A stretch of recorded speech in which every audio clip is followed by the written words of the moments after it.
Hello students, कैसे हो? सब बढ़िया? चलो बहुत बढ़िया। हमने इस सीरीज़ में बच्चों magnetic effects of current chapter start कर दिया है और आज मैं लेकर आया हूँ उस चैप्टर का lecture number 2। Lecture number 1 already lecture number 1 में हम लोग डिस्कस कर चुके हैं बायोट-सैवर्ट लॉ, जो कि बहुत बहुत बहुत इंपॉर्टेंट लॉ है और उसी की एप्लीकेशंस को, उसी पे बेस्ड क्वेश्चंस को और कॉन्सेप्ट्स को हम लोग कंटिन्यू करने वाले हैं अगले 2-3 लेक्चर्स में।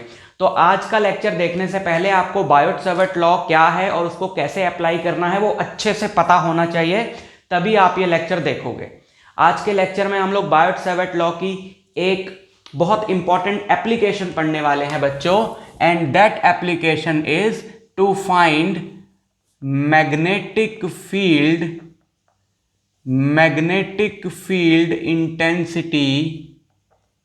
Intensity at the center of a circular coil carrying current।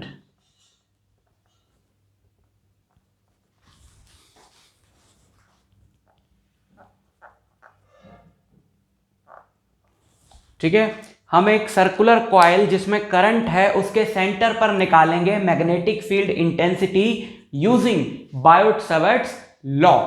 देखो बच्चों, बायोट-सैवर्ट लॉ अब डिटेल में मैं डिस्कस कर चुका हूं ऑलरेडी पिछले लेक्चर में, तो इस लेक्चर में तो मैं उसकी बात नहीं करने वाला हूं। यहां पे हम लोग डायरेक्ट उसको अप्लाई करेंगे। तो अगर आपको उसमें थोड़ी सी भी कंफ्यूजन है, इसी सीरीज का पहला लेक्चर देख लो, magnetic effects of current part 1 Biot Savart law, उसके बाद आप इस पे आना। ठीक, ओके, धन्यवाद। ये अनाउंसमेंट खत्म होती है, काम शुरू होता है। ये है एक सर्कुलर लूप। ठीक, ये है एक सर्कुलर लूप और इस सर्कुलर लूप में एक करंट बह रहा है विच इज आई, इस सेंस में। ठीक है, आई करंट जो है वो फ्लो कर रहा है। ठीक, अच्छा, हमने क्या निकालना है? हमने इसके सेंटर पे निकालनी है मैग्नेटिक फील्ड इंटेंसिटी, यानी बी की वैल्यू का फॉर्मूला है ना, जो भी है वो। ठीक, ये भी करंट ही है, यहां पे मैं कुछ और बनाने वाला हूं, तो यहां वाला मैंने एरो मिटा दिया है। आई आई आई ऐसे इसमें करंट फ्लो कर रहा है। तो पहला स्टेप क्या होता था? किसी भी पॉइंट पे किसी कंडक्टर के लिए, किसी कंडक्टर की वजह से उसके अराउंड किसी भी पॉइंट पे मैग्नेटिक फील्ड इंटेंसिटी निकालने के लिए फॉर्मूला है बायोट-सैवर्ट लॉ। ठीक, कैसे अप्लाई करते हैं? पहला स्टेप क्या था कि आप उस कंडक्टर पे करंट की डायरेक्शन में एक छोटा सा पार्ट लें डीएल लेंथ का। करंट कैसे है? करंट इधर है ना, तो यहां पे मैंने छोटा सा हिस्सा ले लिया डीएल लेंथ का। देखो, करंट की डायरेक्शन में कहीं पर भी डीएल लोगे तो उसकी डायरेक्शन क्या आएगी? टेंजेंशियल, क्योंकि ये डीएल इतना छोटा होने वाला है साइज में, ये डीएल इतना छोटा है साइज में कि इसको कर्व तो आपने लेना ही नहीं। मतलब सर्कल पे आप एक बहुत छोटा सा हिस्सा लेंगे, बहुत छोटा सा, तो आप उसको ऑलमोस्ट स्ट्रेट मान सकते हैं। उतने साइज का है हमारा डीएल। तो उसकी डायरेक्शन क्या है? सर्कल के अलोंग, सर्कल के सर्कमफ्रेंस के अलोंग, मतलब कोई जो भी डायरेक्शन होती है वो क्या होती है? टेंजेंशियल डायरेक्शन होती है ना। तो ये डीएल है हमारा, ये किसके अलोंग है? This is along the tangent to the circle, क्योंकि हमने इसको सर्कल के सर्कमफ्रेंस पर एक स्ट्रेट लेंथ ली है। आप ये मानो सर्कल के सर्कमफ्रेंस पे एक स्ट्रेट लेंथ ली है, तो वो हमेशा किस डायरेक्शन में होगी? टेंजेंशियल डायरेक्शन में होगी। तो पहला स्टेप हमारा ये होता है कि हमने उस कंडक्टर पे एक छोटा सा क्या लेना होता है? डीएल लेना होता है। उसके बाद हमने जिस पॉइंट पे फील्ड निकालनी है, हमने सेंटर ओ पे फील्ड निकालनी है, डीएल से उस पॉइंट तक हमने ड्रॉ करना होता है वेक्टर आर। समझ में आई बात? ओके, फिर हमने यह देखना होता है कि आर और डीएल के बीच में एंगल कितना है। यहां पर क्लियरली वो एंगल कितना है? 90 डिग्री, बिकॉज ये टेंजेंशियल डायरेक्शन में है, ये टेंजेंट के अलोंग है, ये रेडियस के अलोंग है। टेंजेंट और रेडियस में एंगल कितना होता है बच्चों? टेंजेंट और रेडियस में एंगल होता है 90 डिग्री। क्लियर? स्टेप वाइज हम लोग चलेंगे। अच्छा, किसी भी पॉइंट पे मैग्नेटिक फील्ड इस dl की वजह से होती है mu naught by 4 pi I d l sine theta by r square, scalar form में।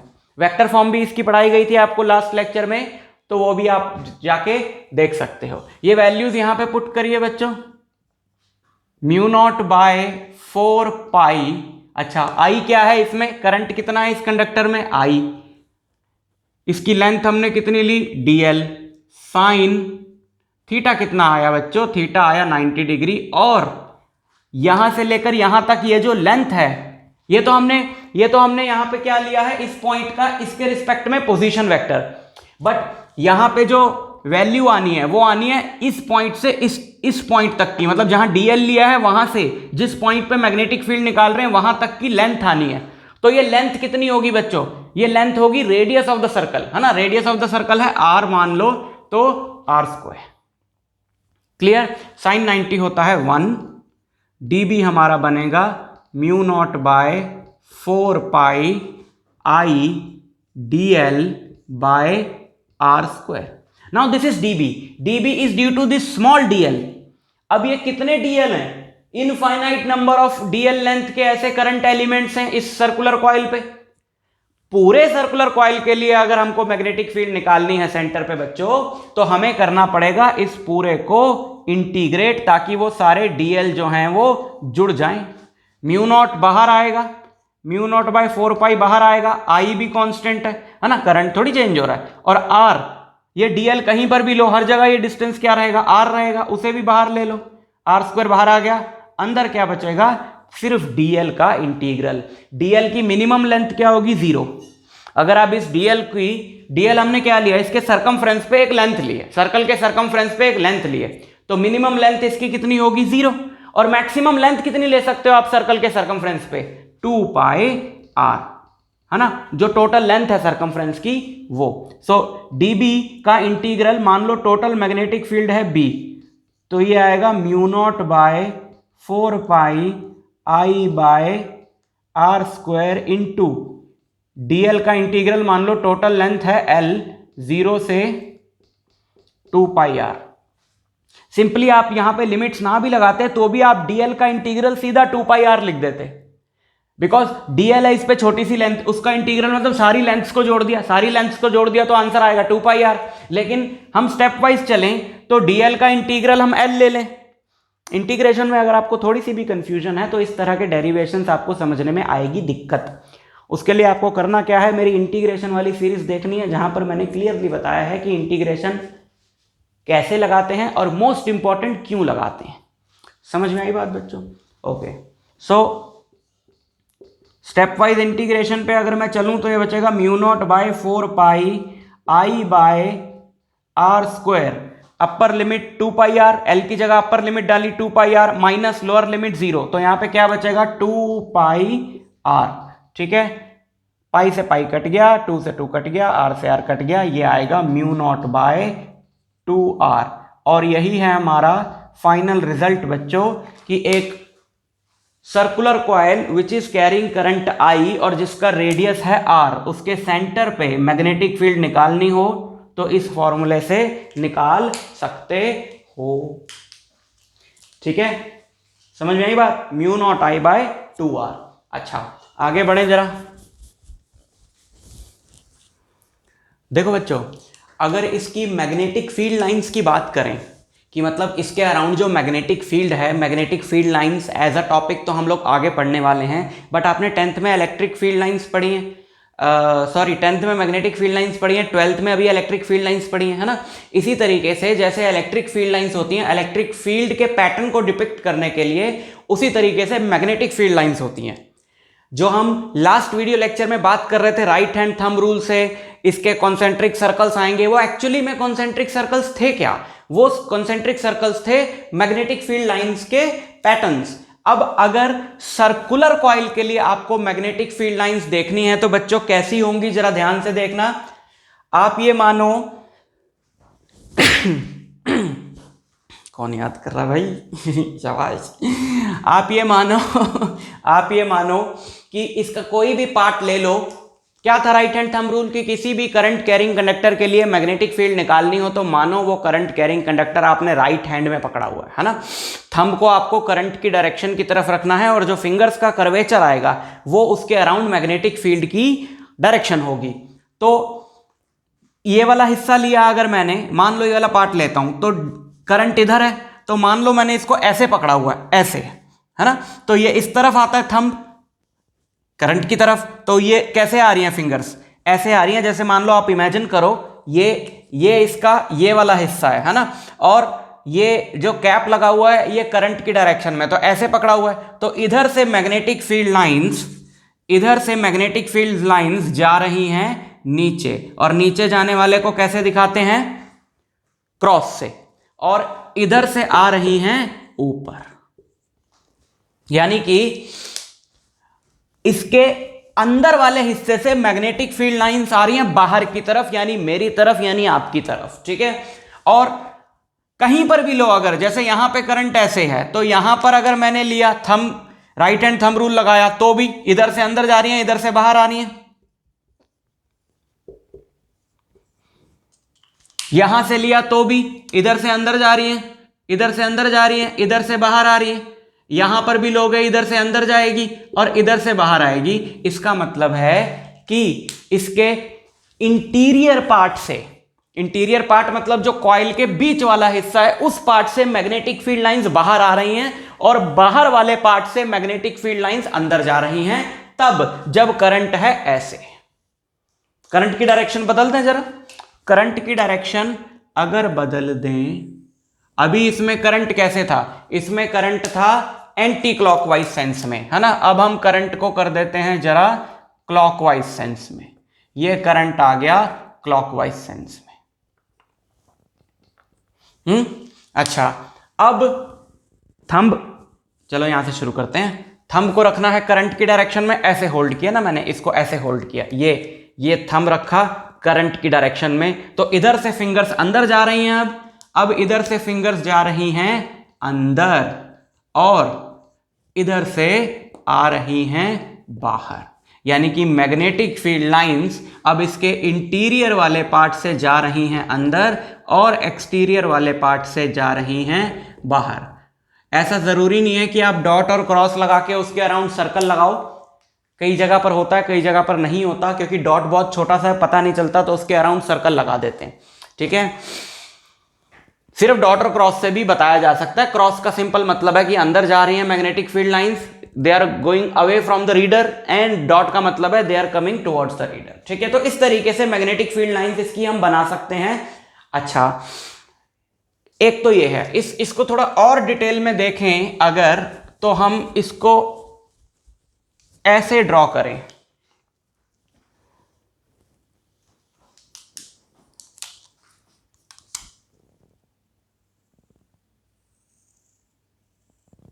है ना। ये तो सामने से दिखा रहे हैं, मतलब ये इस तरफ से दिखा रहे हैं एक तरीके से टॉप व्यू, ये है टॉप व्यू, और ये हमने कैसे बनाया? साइड व्यू, है ना। इसी सर्कल को ऐसे करके रख दें इस प्लेन में ऐसे, तो साइड व्यू है ये। साइड व्यू अगर हम देखें और मान लें कि इसमें करंट है ऐसे, इमेजिन करो, अब इसकी जो मैग्नेटिक फील्ड लाइंस हैं ऐसे ऐसे, है ना, वो कैसे जा रही हैं? इधर से अंदर जा रही हैं, इधर से बाहर आ रही हैं। इसकी ऐसे ही बनाओ, ये जा रहा है इधर करंट, मैग्नेटिक फील्ड लाइंस ऐसे ऐसे, इधर से अंदर जा रही हैं ऐसे और इधर से बाहर आ रही है ना, ऐसे ऐसे ऐसे, कंसेंट्रिक सर्कल्स ऐसे, ठीक। ये उसके पीछे से जा रहा है ना, ये उसके ये जा रहा है उसके पीछे से। कंसेंट्रिक सर्कल्स मतलब इसी जगह पर एक छोटा सर्कल भी बना सकते हो ऐसे, है ना, दिख रहा है आपको? थोड़ा बड़ा बनाएं और इसी जगह पर आप बड़ा सर्कल भी बना सकते हो। ये गया उसके पीछे से और ये आया उसके आगे से, ऐसे ऐसे, इस तरह, है ना। समझ में आई बात? तो क्या हो रहा है कि सोर्स से जैसे जैसे आप दूर जा रहे हो, जैसे जैसे आप सोर्स से दूर जा रहे हो, मैग्नेटिक फील्ड जो है वो वीक हो रही है। देखो क्या फॉर्मूला आया था, क्या फॉर्मूला आया था? म्यू नॉट I/2R, है ना। आर मतलब रेडियस, ये सेंटर पे था। लेकिन जनरली फॉर्मूला क्या है, जनरली फॉर्मूला किसी भी फील्ड के लिए ये है कि अगर हम उस फील्ड के सोर्स से दूर जाते हैं तो फील्ड वीक होती है। तो ये तो ऑब्वियस है कि इसके आसपास वाले पॉइंट्स पे फील्ड स्ट्रांग होगी, और जैसे जैसे यहां से मैं दूर जाऊंगा, इस तरफ जाऊं या इस तरफ जाऊं, फील्ड वीक होती जाएगी, है ना। वीक फील्ड को कैसे दिखाते हैं, इलेक्ट्रिक फील्ड में हमने पढ़ा है कि जहां पर फील्ड वीक होती है वहां पर इलेक्ट्रिक फील्ड लाइंस के बीच में गैप थोड़ा ज्यादा होता है। अब यहां पर भी ऐसे ही दिखाओ, जहां पर इलेक्ट्रिक फील्ड लाइंस, जहां पर sorry magnetic field line weak है, वहां पर आप क्या करते जाओगे, इन मैग्नेटिक फील्ड लाइंस के बीच में जो कंसेंट्रिक सर्कल्स हैं इनके बीच का गैप बढ़ाते जाओगे। अब यहां पर अगर जो सर्कल बनाएंगे, इसका एक छोटा सा पार्ट लेते हैं, ये वाला पार्ट ऐसे, ये वाला पार्ट, इसमें है करंट ऐसे, है ना। तो इसमें magnetic field lines they are यहां से कमिंग आउट, वाह क्या इंग्लिश है, ठीक, ऐसे, है ना, ऐसे।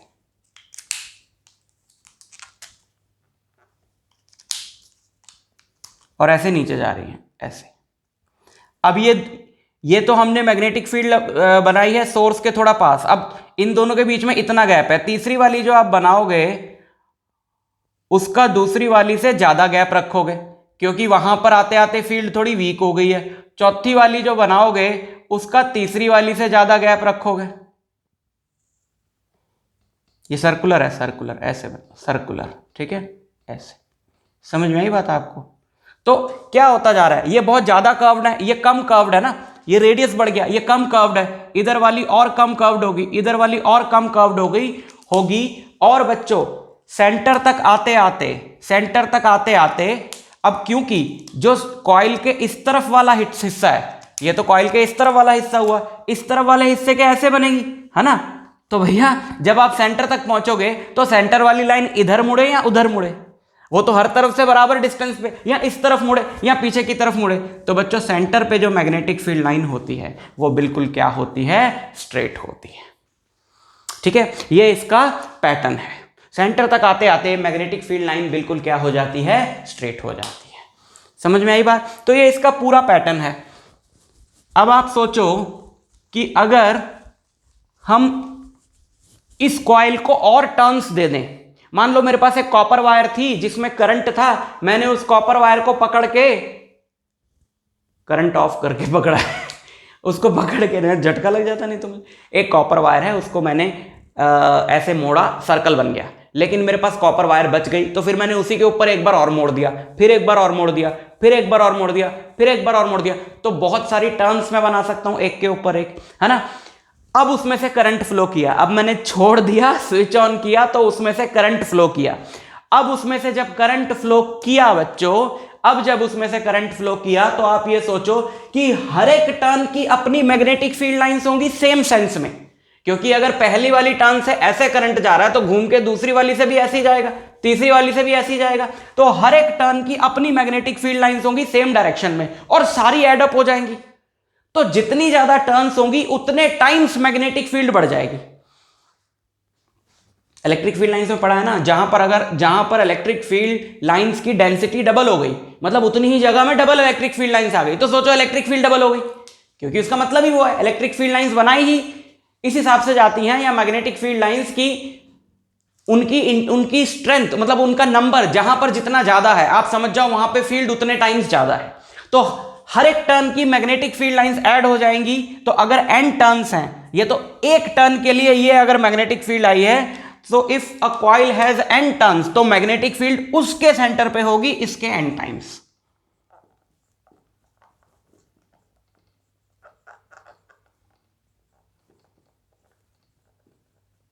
If coil has n turns, तो उसके सेंटर पे मैग्नेटिक फील्ड होगी n mu naught I by 2r। ठीक है, समझ में आई बात। आप ये बोल सकते हो कि इसी का ये जनरल फॉर्मूला है, n को 1 डाल दिया तो ये आ गया, है ना। ये पूरा फॉर्मूला आपको याद रखना है। समझ में आई बात। Okay, and magnetic field is a vector quantity, electric field is a vector quantity, gravitational field is a vector quantity, field vector quantity होती है, बिकॉज फील्ड की डायरेक्शन होती है। मैग्नीट्यूड तो है ही जैसे हम लोग निकाल रहे हैं, लेकिन मैग्नीट्यूड के साथ साथ फील्ड की क्या होती है, डायरेक्शन होती है, इसलिए फील्ड क्या है, vector quantity. So magnetic field is a vector quantity. अब इसकी डायरेक्शन क्या है, डायरेक्शन तो आपको बता रहे हैं बार बार, ये सब डायरेक्शन की ही तो बात हो रही है कि इधर से ऊपर जा रही है, इधर से नीचे जा रही है। और सबसे इंपॉर्टेंट बात जो लास्ट में आपको यहां पे बताई कि सेंटर पे कहां पर है, सेंटर पे वो है उस कॉइल के प्लेन के परपेंडिकुलर, है ना, ऐसे बनाया था ना, और ऐसे लाइन आई थी, यानी यहां पे कहां कैसे होगी, सेंटर पे, ठीक सेंटर पे ये वाली जो मैग्नेटिक फील्ड है ये कैसे होगी, बाहर की तरफ या फिर अंदर की तरफ, है ना। अब सवाल है कि बाहर की तरफ होगी या अंदर की तरफ होगी। भाई सेंटर पे तो ऐसे हो सकती है ना, जैसे ये कॉइल है हमारा, तो हमें एक बात तो समझ में आ गई कि ऐसे होगी, लेकिन ऐसे होगी या फिर ऐसे होगी, उसके लिए आपको ये बता दिया ना रूल। इस रूल से अगर आप देखो कि ऐसे करके बाहर की तरफ आ रही है, इंटीरियर पार्ट से मैग्नेटिक फील्ड बाहर की तरफ आ रही है, तो इंटीरियर पार्ट में हर जगह ये डॉट लगा हुआ है, तो ऐसे बाहर की तरफ होगी। एक तो तरीका ये है सेंटर पे चेक करने का। दूसरा मैं ये बता रहा हूं आपको कि आप राइट हैंड के फिंगर्स को करंट की डायरेक्शन में कर्व करो, सेंटर पे मैग्नेटिक फील्ड चेक कर की डायरेक्शन चेक करने के लिए राइट हैंड की फिंगर्स को करंट की डायरेक्शन में कर्व करो। ये देखो ऐसे है ना करंट, तो ये करंट की डायरेक्शन में कर्व किया, तो थंब कैसे आ रहा है, बाहर की तरफ आ रहा है। तो बस अगर इसमें करंट होता ऐसे, अगर इसमें करंट होता, ये कैसे था, एंटी क्लॉकवाइज सेंस में ना, अगर इसमें करंट होता ऐसे क्लॉकवाइज सेंस में, तो ऐसे करी देखो फिंगर्स करंट की डायरेक्शन में, तो थंब किधर आया, अंदर की तरफ, तो इसके सेंटर पे या इसके इंटीरियर पार्ट में, जो सेंटर पे होगी वही बाकी हर जगह होगी, इसके इंटीरियर पार्ट में मैग्नेटिक फील्ड है अंदर की तरफ। समझ में आई बात आपको? ओके। दूसरी बात यह है बच्चों कि जहां पर भी मैग्नेटिक फील्ड होती है वहां पर मैग्नेटिक फील्ड के नॉर्थ और साउथ पोल्स होते हैं। जैसे आपके पास बार मैग्नेट है, तो बार मैग्नेट के एक एंड पे लिखा होता है एन, दूसरे एंड पे लिखा होता है एस। कल के लेक्चर में कंपास निडल के बारे में बताया, तो एक एंड पे लिखा है एन, दूसरे पे लिखा है एस। अब ये भी तो मैग्नेटिक फील्ड है, तो सवाल है कि इसका नॉर्थ और साउथ पोल कौन सा होगा। ये तो कोई ऐसी लंबी चीज नहीं है जिसके बारे में बता दे कि एक एंड नॉर्थ है दूसरा साउथ है, इसके तो एंड्स ही नहीं है। लेकिन फिर भी इसके नॉर्थ और साउथ पोल होते हैं बच्चों, बिकॉज हर मैग्नेटिक फील्ड के सोर्स के नॉर्थ और साउथ पोल होंगे ही होंगे, चाहे वो परमानेंट मैग्नेट हो, चाहे वो करंट कैरिंग कंडक्टर की वजह से बना हो। कहां पर हैं इसके नॉर्थ और साउथ पोल? तो बच्चों हमने ऐसा ऑब्जर्व किया कि कॉइल में जिस तरफ से देखने पे करंट होता है क्लॉकवाइज सेंस में, जैसे मान लो एक कॉइल है मेरे पास, करंट कैरिंग कॉइल, इस तरफ से मैं देख रहा हूं उसको, तो उसमें करंट क्लॉकवाइज सेंस में होगा, है ना। इसी को अगर आप दूसरी तरफ से देखोगे, उस तरफ से पीछे से जाके, तो वही करंट जो इस तरफ से देखने पे क्लॉकवाइज सेंस में है वो आपको कैसा दिखाई देगा, एंटी क्लॉकवाइज सेंस में, है ना। ये तो बात पक्की है। अच्छा, जिस तरफ से देखने पे करंट क्लॉकवाइज सेंस में होता है बच्चों, उस तरफ साउथ पोल बनता है, इधर बनेगा साउथ पोल। और जिस तरफ से देखने पे एंटी क्लॉकवाइज डायरेक्शन में होता है उस तरफ बनता है नॉर्थ पोल। ये हमारी ऑब्जर्वेशन, ये आपको याद रखना है। पर इसको याद रखने का एक तरीका है, मैं आपको बताता हूं। जैसे क्लॉकवाइज डायरेक्शन है, आप भूल गई क्लॉकवाइज में साउथ है कि एंटी क्लॉकवाइज में साउथ है या किस में नॉर्थ है, तो आपने सिंपल क्या करना है, आप इसके अलोंग ऐसे दो कर्व्ड लाइंस बनाओ सर्कल के सरकमफ्रेंस के साथ साथ, ठीक है। अब करंट जिस डायरेक्शन में है ना, उस डायरेक्शन में एरो बनाओ दोनों पे। देखो करंट इधर है, इधर तो ऐसे, इसमें इधर है तो ऐसे, इसमें इधर है ऐसे, इसमें इधर है ऐसे, और जो इनके फ्री एंड्स हैं उन्हें जोड़ दो, अपने आप वो अल्फाबेट बन जाएगा। बताओ यहां क्या बना, ये एन तो नहीं है, ये तो उल्टा एन है, इधर से देखोगे तो एस है ना, और कोई अल्फाबेट बन ही नहीं रहा है। थोड़ा सा ऐसे घुमा के देखो, ये एस है, और ये तो क्लियरली क्या बन रहा है, एन बन रहा है। तो जहां एस बने वहां साउथ पोल, जहां एन बने वहां नॉर्थ पोल। क्लियर? समझ में आ गई बात? मजा आ रहा है? ओके, जबरदस्ती। एक सवाल करें, सवाल करते हैं। देखो क्वेश्चन है कि मान लो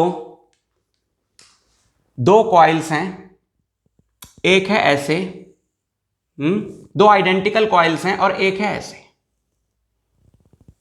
समझ गए?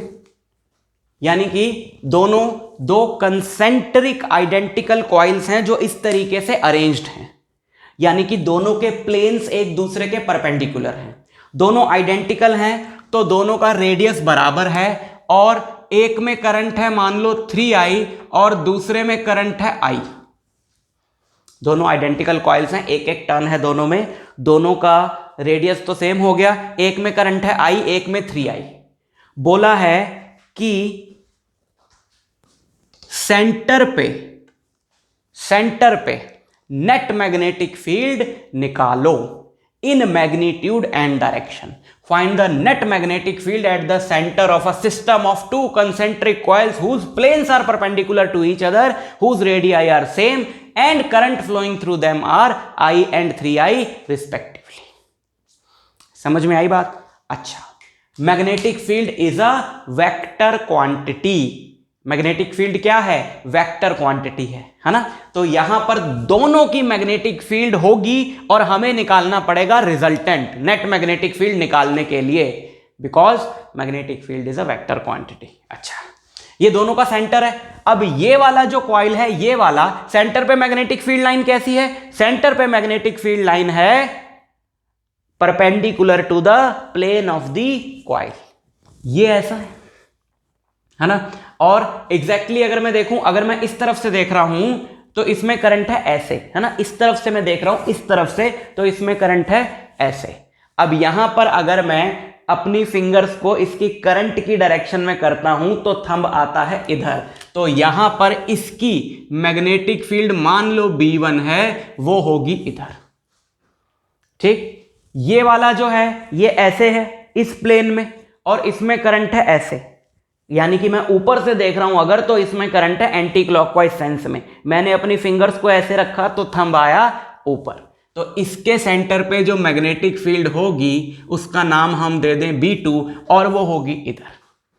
यानी कि ये दोनों मैग्नेटिक फील्ड्स जो हैं वो एक दूसरे के क्या हैं? परपेंडिकुलर। इनके बीच में एंगल है 90 डिग्री। तो जो नेट मैग्नेटिक फील्ड होगी बच्चों वो होगी B1 square plus B2 square plus 2B1 B2 cos 90 degree, cos 90 होता है 0, under root B1 square plus B2 square. ठीक है? अच्छा, B1 क्या होगा? B1 है इस वाले कॉइल की वजह से फील्ड म्यू नॉट, इसमें करंट है I बाय 2R। R कितना है इसका? R तो R है। B2 क्या होगा? B2 होगा म्यू नॉट I तो उसमें भी सेम है, नहीं sorry, mu naught 3I bye 2R।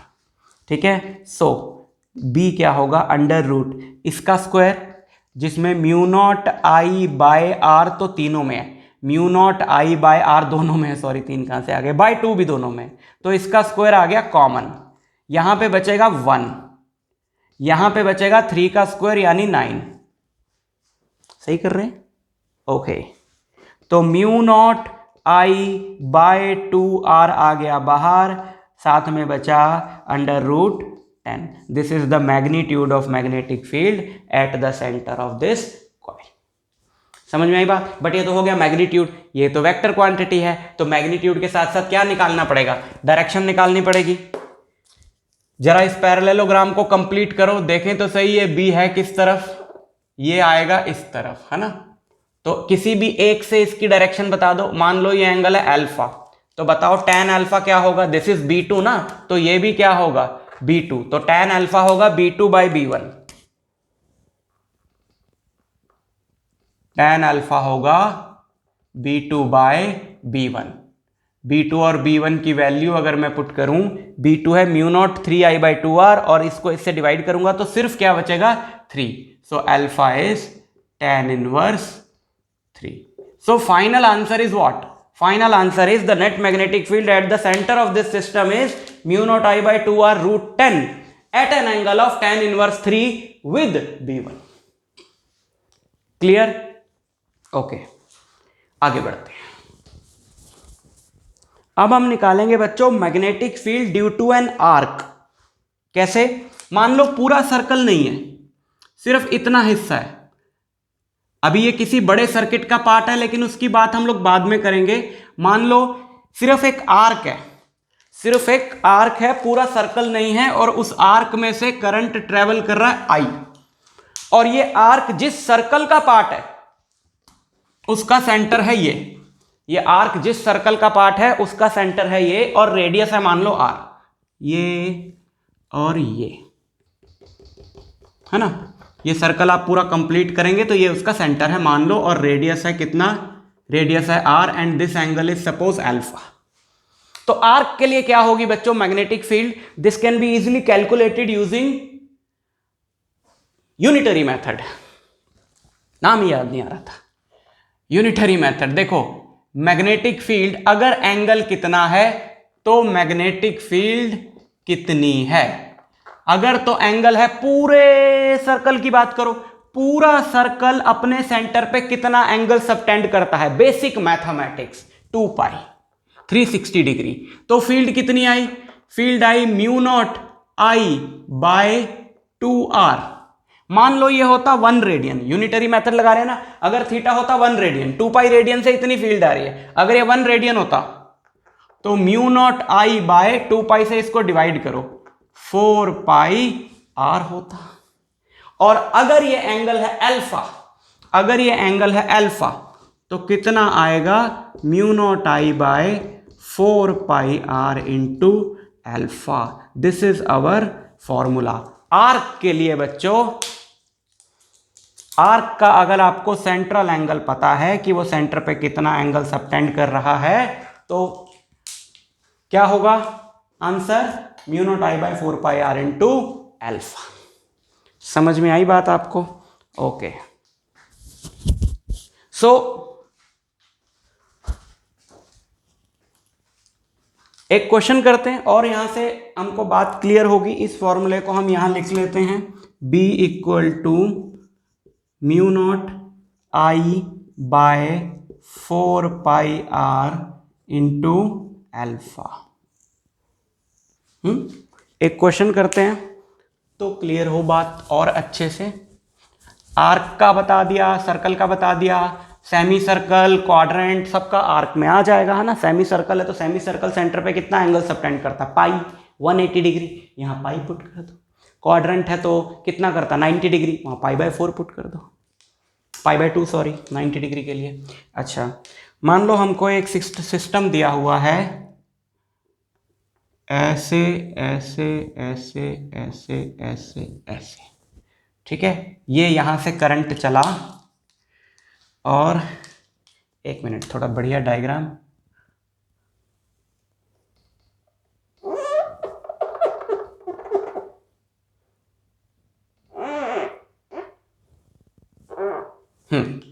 यहां से ये आर्क की देखो ये शेप है, यहां से करंट चला आई, ऐसे गया, ऐसे गया, फिर ऐसे गया, फिर ऐसे गया, फिर ऐसे गया, और मान लो ये वाली लेंथ है A, और मान लो ये पूरी लेंथ है B, और मान लो ये पूरी लेंथ है C, और ये एंगल है अल्फा।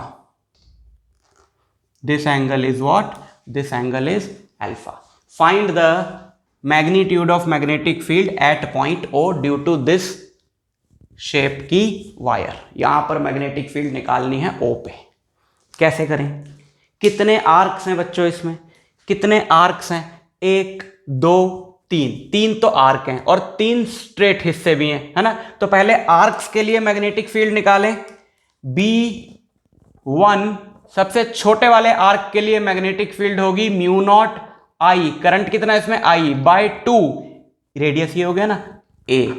B2 म्यू नॉट, तो म्यू नॉट ही रहेगा, करंट तो सब में आई ही है ना, तो म्यू नॉट आई बाय 2, ये पूरा हो गया, इस वाले आर्क का रेडियस हो गया ये पूरा B सॉरी इंटू अल्फा, है ना।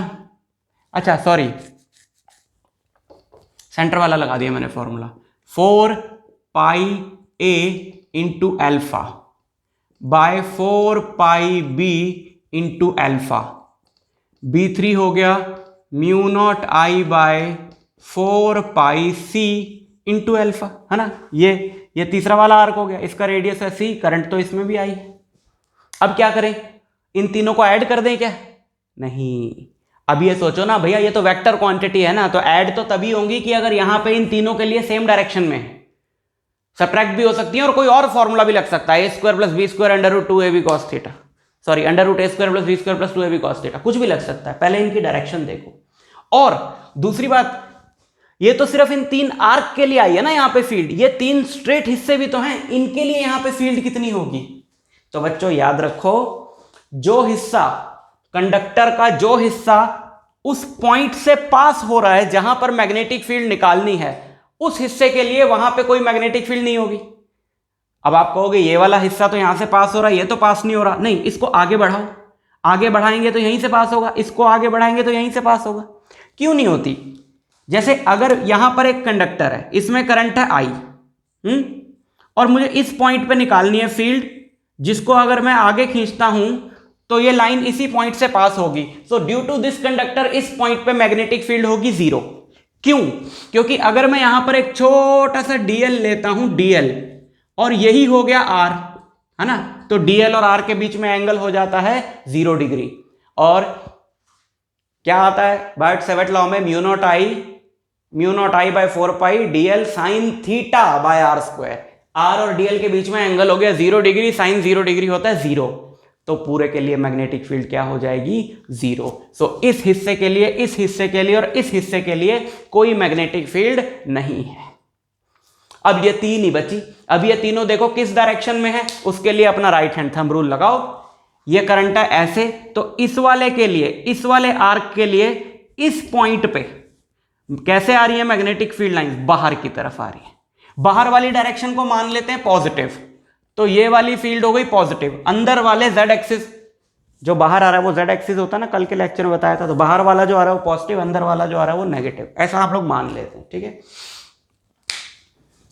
इसके लिए निकालूं ऐसे, ये फिंगर्स घूम के ऐसे आएंगी, तो जब यहां पहुंचेंगी ऐसे तो अंदर जाएंगी, है ना। इसके लिए ऐसे घूम के मैग्नेटिक फील्ड लाइंस आएंगी, तो जब यहां पहुंचेगी तो अंदर जाएंगी, तो इसके लिए यहां पे मैग्नेटिक फील्ड नेगेटिव। और इसके लिए फिर से ऐसे बाहर आ रही है ना, यहां से, ये देखो ऐसे बाहर आ रही है, यहां से बाहर आएंगी, हर तरफ, यहां से लेकर यहां तक हर तरफ इसके लिए बाहर आ रही है, और ऐसे बाहर आके ऐसे अंदर जा रही है। देखो हाथ तो भैया छोटा सा है ना, पर ये मत समझना इतने हिस्से का बता रहा है, ये बता रहा है कि इस आर्क के इस तरफ वाले रीजन में मैग्नेटिक फील्ड लाइंस बाहर आ रही हैं, इस तरफ वाले में अंदर जा रही हैं, तो हमें तो इसका चाहिए, तो इसके लिए क्या हो गया? पॉजिटिव। तो बी नेट इज, ये दोनों ऐड होंगे, ये सब्ट्रैक्ट होगा। अब जब हम इनको कुछ भी ऐड सब्ट्रैक्ट करेंगे तो mu naught I by 4 pi common आएगा, क्या बचेगा? यहां पे बचेगा 1/a माइनस यहां पे बचेगा 1/b प्लस यहां पे बचेगा 1/c। नेट मैग्नेटिक फील्ड किस तरफ होगी? जो सबसे ज्यादा है, सबसे ज्यादा इसकी वजह से होगी क्योंकि ये सबसे पास है।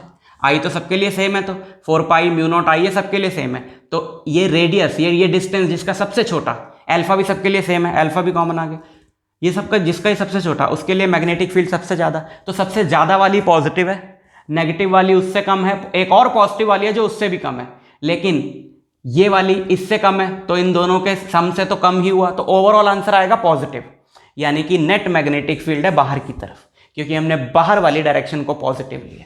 तो अगर इसको तुम्हें वेक्टर फॉर्म में लिखना हो तो साथ में क्या लगा दो? एक के कैप लगा दो, क्योंकि पॉजिटिव z डायरेक्शन की तरफ यूनिट वेक्टर क्या होता है? के कैप होता है। समझ में आई बात बच्चों? तो ये सर्कुलर लूप और आर्क के लिए लेक्चर था, आपकी प्रैक्टिस के लिए नीचे लिंक दिया हुआ है, वहां से वर्कशीट आप जाकर डाउनलोड कर प्रैक्टिस कर सकते हो। खूब मेहनत करो, खूब प्रैक्टिस करो, न्यूमेरिकल्स ढेर सारे आपने प्रैक्टिस करने हैं। मैं आपसे मिलूंगा नेक्स्ट वीडियो लेक्चर में। All the best.